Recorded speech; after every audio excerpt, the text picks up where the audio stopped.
Tak hanya berimbas pada konsumsi di masyarakat, harga cabai mahal juga menyebabkan Provinsi Sumsel mengalami inflasi sebesar 0,50% yang dihitung dari dua kota inflasi yakni Palembang 0,53% dan Lubuk Linggau 0,19%.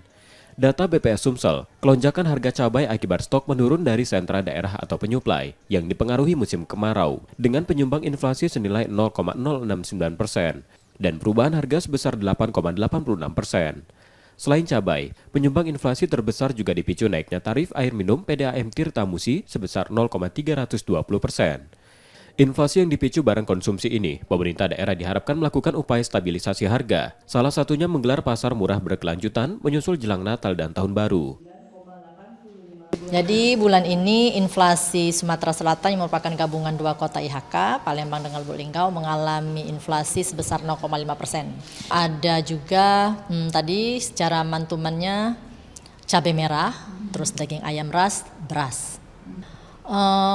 Mungkin kalau sampai akhir tahun akan terjadi kenaikan karena kan akhir tahun kita akan menghadapi Natal dan Tahun Baru.